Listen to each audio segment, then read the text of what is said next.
If you're thinking about losing weight and you're ready to try the GLP-1 drugs like Wegovy or Zepbound, then this video is for you. Today we're going to compare the GLP-1 drugs versus the old school diet and exercise method of losing weight. And since nobody really wants to lose weight for just a little while, we're going to look at the long-term effects of both of these methods and how well they work on the long term. So sit back, let's get started. We've been told the same story for the last 50 years. Eat less and move more. But for the first time in history, we got a cheat code. GLP-1 medications like Wegovy, Zepbound, and Ozempic. The hype's everywhere. But today we're looking past the 30-day transformations. I want to dive into the hard data of the long game. What happens out year 2, year 4? What happens to your body and your wallet if you stop? Today it's a data-backed showdown. GLP-1 drugs versus traditional diet and exercise. For most people starting on a weight loss journey, the goal is for the weight loss to be permanent. So let's start off by looking at year 1 results.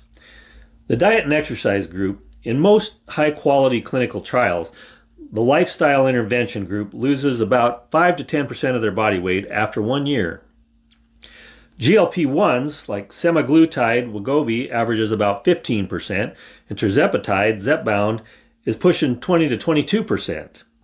One of the reasons for those results with the GLP-1s is the food noise factor. It's not just about the pounds. GLP-1s do something that diet and exercise can't. They silence food noise. These drugs mimic the GLP-1 hormone, which signals your brain's hypothalamus that you're full and it slows down your stomach. On a traditional diet, your body eventually fights back by increasing hunger hormones like ghrelin and decreasing your metabolic rate. It's why 80% to 95% of people gain back weight lost through diet alone. GLP-1s essentially mute the biological pushback. But let's talk a little bit about the side effects. Exercise and a restricted calorie diet have some side effects. First of all, you experience hunger, and secondly, you experience some muscle soreness from the previous day's workout. The common side effects associated with the GLP-1 drugs are nausea and vomiting, diarrhea and constipation, stomach pain and bloating, headache and fatigue, and injection site reactions. So both methods do have a little bit of a downside. Now let's talk a little bit about maintenance. There's a roller coaster effect that a lot of people go through where they lose the weight, gain it back, lose the weight again, gain back even more, and continue that cycle. No one wants to do that. So when it comes to the GLP-1 drugs, here's the catch nobody really wants to talk about. These drugs, they're not a cure. They're a chronic treatment. The Step 1 extension study showed that when people stopped taking semaglutide, they regained 2/3 of their lost weight within 1 year. Even worse, a 2026 study published in Science Alert found that people who stop GLP-1s regain weight 4 times faster than those who stop a diet and exercise program. Why? When you stop the drug, the food noise returns at full volume, but your metabolism may be slowed down from the weight loss. So when it comes to diet and exercise, if your workouts are adequate enough to stimulate muscle growth, then your metabolism is less likely to slow down. And over time, you're more likely to be able to eat more freely without gaining weight. So if we define success as keeping weight off without external help, diet and exercise wins here. But if we define it as achieving a healthy BMI for life, the medical consensus is shifting towards staying on the drugs indefinitely.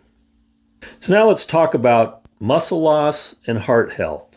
We need to talk about muscle wasting. Rapid weight loss on GLP-1s can lead to significant lean mass loss. This is dangerous for older adults. If you lose weight but also lose the muscle that burns calories, you're setting yourself up for a metabolic crash. However, GLP-1s are winning big on cardiovascular benefits. They don't just lower weight, they reduce the risk of heart attacks and strokes by 20% in people with pre-existing heart disease. By comparison, the diet and exercise method, working in some cardio to your workout program, also reduces your risk of heart attacks and strokes. And muscle stimulation through resistance training helps reduce the loss of muscle that comes when you're on a restricted calorie diet. Your body is an amazing piece of equipment, and when it detects that you need the muscle because of the stimulation you're getting from your workouts, it's more likely to sacrifice fat than muscle when it's looking for extra calories when you're on a restricted calorie diet. So here again, diet and exercise probably wins out over the GLP-1s because maintaining your muscle mass becomes more and more critical as you get older. Your muscles aren't just what moves your body around. They're the furnace that burns the calories. So the more you have, the more calories you're going to burn. I think the debate about either or is dying. The most successful people aren't choosing one. The people who've been the most successful using the GLP-1s are using a hybrid approach. They use the drug as a behavior window. They use the drug to lower hunger so they can actually learn to love high protein and high fiber foods. And they've learned that resistance training is non-negotiable. To stop the muscle loss, you absolutely must lift weights or do resistance exercises while on these drugs. And they're finding that a slow taper off, instead of quitting cold turkey, they space out the doses to maybe every 10 to 14 days to help maintain weight loss, and it's better than stopping abruptly. So which one of these things is going to be right for you? Well, choose diet and exercise alone if you have a moderate amount to lose, want to avoid lifelong medication, and have the metabolic flexibility to maintain it.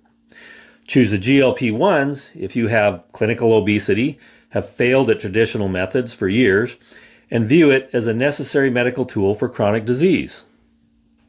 So GLP-1s are probably the most powerful weight loss tool we've ever had, but they're a biological mortgage. If you keep making the payment, taking the shot, you get to keep the house. But if you stop, then the bank, your biology, takes it back. And the GLP-1s have side effects. So for my money, if you've been struggling to lose weight for a long time, then the GLP-1s can definitely give you a boost. But you really need to, for the long term, incorporate a healthy diet and exercise into your daily routine. Because the side effects of a healthy diet and exercise are a longer life and a better life. So use the GLP-1 drugs to jumpstart your weight loss journey, and then focus on diet and exercise so you can stay off the roller coaster and enjoy a better life, better health, and better fitness. I hope you got a lot out of this. I hope this helped you make your decision of whether or not to take the GLP-1 leap. And if you did, share it with a friend and subscribe. And thanks for watching.